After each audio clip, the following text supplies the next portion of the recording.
नमस्कार छत्रपती संभाजीनगरकर. आज आपण अशा पॉईंटवरती बोलणार आहे की लँड इन्व्हेस्टमेंट किंवा प्लॉट इन्व्हेस्टमेंट विषयी आपण बोलणार आहे. आता बरेच लोक म्हणतात शेअर मार्केटमध्ये पैसे टाका, शेअर मार्केटमध्ये इन्व्हेस्टमेंट करा. मी असं नाही म्हणत तिथं रिटर्न नाही भेटत किंवा तिथे इन्व्हेस्ट नाही करायला पाहिजेत. माझं म्हणणं आहे तुमची इन्व्हेस्टमेंट जी आहे ते पूर्ण डायव्हर्सिफाय असली पाहिजेत. मी स्वतः ICICI डायरेक्ट त्याचबरोबर मोतीलाल ओस्वाल इथं बिझनेस केला किंवा इथं मी जॉब केला मी स्वतः. आणि बरेच असं जॉब वगैरे केल्याच्या नंतर माझ्या लक्षात आलं की लँडमध्ये जेवढा पैसा आहे किंवा लँड किंवा प्लॉट्समध्ये जेवढा पैसा आहे तेवढा पैसा कुठल्याही इंडस्ट्रीमध्ये नाही आहे. जसं की तुम्ही बघू शकता, माझ्याकडे असे काही काही कस्टमरचे असे उदाहरण आहेत की त्यांनी एक एक लाखामध्ये एक एक एकर जमीन लँड घेतलेली आहे आणि आता ती लँड जवळपास 2 CR 1.5 CR. आता माझ्याकडं कालच एक मी कस्टमरला भेटलो होतो. गाडेकर पाटील सर नाव आहे त्यांचं.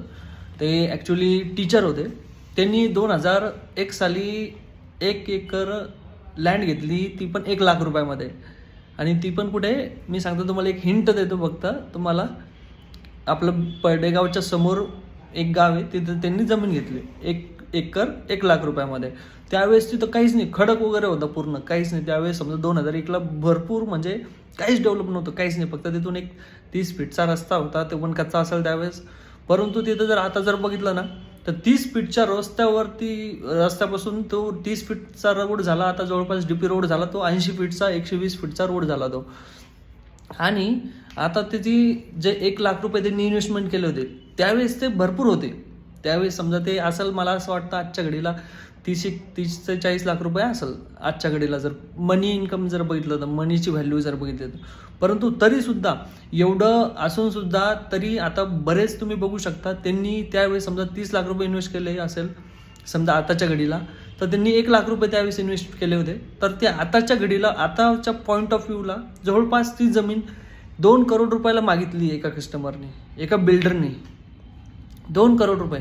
तुम्ही विचार करू शकता लोकांनो, तुम्ही विचार करू शकता की त्या माणसाची, त्या व्यक्तीची जी इन्व्हेस्टमेंट केलेली मनी होती, मनी व्हॅल्यू म्हणतो आपण त्याला, तर ती 1 करोडवरून डायरेक्ट 1 लाखावरून 2 करोड झालेली आहे.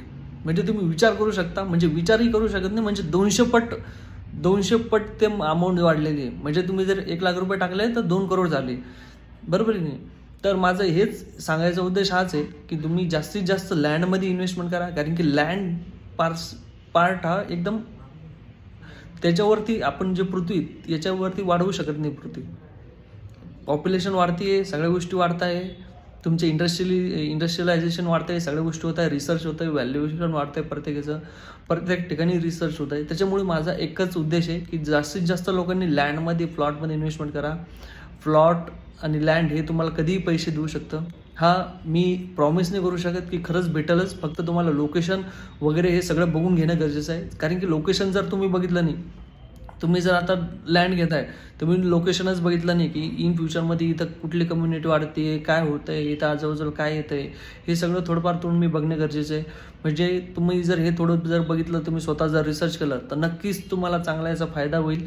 जर तुम्हाला संभाजीनगरमध्ये जर लँड वगैरे हवी असेल तर ती आमच्याकडे पण अवेलेबल आहे. आम्ही ॲज अ प्रॉपर्टी डीलर म्हणून तुम्हाला लँड दाखवू शकतो. आणि किंवा तुम्ही ऑर्डर कोणाकडूनही जरी घेतलं तर फक्त लोकेशन वगैरे बघून घ्या. जसं की आता बिडकीन साईड झालेलं आहे, बिडकीन साईड 2 आणि 3 करोडला आतमधली शेती म्हणताय लोक, 2 आणि 3 करोडला. कारण की तिकडे डिमांड वाढली आहे. तिकडं दिल्ली मुंबईचे लांब सिटीमधले, मेट्रो सिटीमधले लोक इन्व्हेस्टमेंट करत आहे. आणि मेट्रो सिटीमध्ये 30-40 करोड रुपये, हा म्हणजे जे मोठे लोक आहेत ते 30-40 करोड रुपये असेही पडलेले असतात त्यांच्याकडं. म्हणजे ते नाही म्हणून 1-1, 2-2 करोडची 1 एकर 2 एकरनुसार जमीन घेत आहे. एक कस्टमरनी 3 करोड पर एकरनी जमीन घेतली, 10 एकर म्हणजे 30 करोडची जमीन घेतली. विचार करू शकता पोटेन्शियल किती आहे जमिनीमध्ये. तर माझं सांगायचा उद्देश एकच आहे, लॉंग टर्म इन्व्हेस्टमेंट करा, लॉंग टर्म विचार करा. आता त्या लोकांनी तिथं जमीन घेतली, तिथं काहीच नाही आता करंटली, बट त्यांनी आता जमीन घेतली, जवळपास समोरच्या 3-4 वर्षामध्ये तिथे व्हॅल्युएशन होईल जवळपास 7 ते 8 करोड. म्हणजे ह्या प्रॉपर्टीचं जे ते अमाऊंट टाकलेलं ते डबल ते टिबल होऊन जाईल 1-2-3 वर्षामध्येच. कारण की तिकडे टोयोटा येत आहे, तिकडे मोठमोठ्या इंडस्ट्रीज येत आहेत, तिकडे मोठमोठे फार्म हाऊस पडत आहे, सगळ्या तिकडे इंडस्ट्रीज, दिल्ली मुंबई कॉरिडॉर येतो आहे, हे बऱ्याच काही गोष्टी होत आहेत. त्याच्यामुळं माझं एकच म्हणणं आहे की जास्तीत जास्त लँडमध्ये इन्व्हेस्टमेंट करा. आणि शेतकऱ्यांना पण माझं एक म्हणणं आहे की तुम्ही जास्तीत जास्त लँड कोणीही विकू नका. कारण की लँड जर तुम्ही आज विकली, आज तुम्ही लँड म्हणजे आज तुम्ही विकशाल, मौज मजा करशाल, पण इन फ्युचरमध्ये तुम्हाला लँड भेटणार नाही. आणि तुम्ही आता इन्व्हेस्टमेंट जरी केली तरी तुम्हाला ते लँड एवढे समजा पैसे देणार नाही.